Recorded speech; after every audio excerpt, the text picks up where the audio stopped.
বন্ধুরা, আজ দেখাবো তোমাদের নিরামিষ এঁচোড়ের ডালনার একটা রেসিপি। আমিষ রান্না কিন্তু সহজেই ভালো হয়ে যায়, নিরামিষ রান্নাটা একটু ভালো করাটা চাপের আছে। তো যাই হোক, তোমরা সবটা স্কিপ না করে যদি দেখো বুঝতে পারবে রান্নাটা কতটা টেস্টি হয়েছে। প্রথমে এঁচোড়গুলোকে এইভাবে ডুমো করে কেটে নিয়েছিলাম। তারপর কড়াইয়ে তেল দিয়ে শুকনো লঙ্কা আর জিরে ফোড়ন দিয়েছিলাম।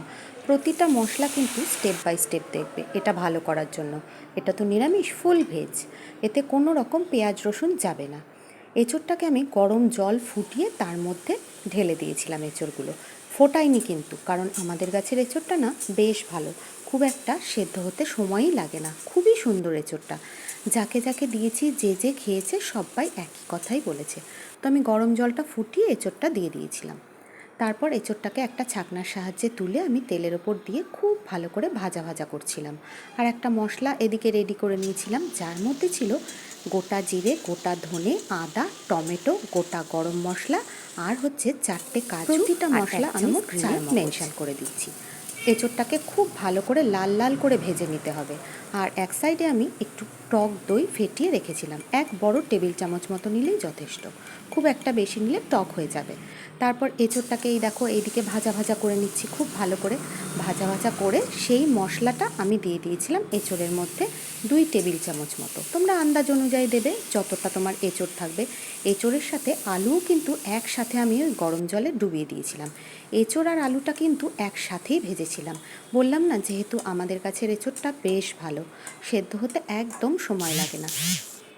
তারপর মশলার সাথে আলু এঁচোড় হাই ফ্লেমে ভালো করে কষিয়ে নিলাম কিছুক্ষণ, এই 5 মিনিট মতো। তারপর গ্যাসের ফ্লেমটা লো করে কিছুক্ষণ আবার নাড়াচাড়া করে, গ্যাসের ফ্লেমটা কিন্তু এই সময় লো থাকবে। টক দই ফ্যাটানোটা এর মধ্যে দিয়ে দিলাম। তোমরা নিশ্চয়ই জানো যে টক দই দেওয়ার সময় গ্যাসের ফ্লেমটা একদম সিম করে রাখতে হয়, তাও যারা জানো না তাদের জন্য বললাম। কয়েকটা কাঁচা লঙ্কাও আমি চিড়ে দিয়েছিলাম, এই 5টা মতো। এইবার গ্যাসটা সিম করা অবস্থাতেই ভালো করে হালকা হাতে ভালো করে সব মশলা, দই, টক দইটা সব একসাথে ভালো করে মিশিয়ে কিছুক্ষণ কষাতে হবে, এই 5 মিনিট মতো। তারপর এতে দিয়ে দিয়েছিলাম কিছুটা জল, খুব অল্প পরিমাণে জল দিয়েছিলাম, যেহেতু এটা মাখা মাখা হবে।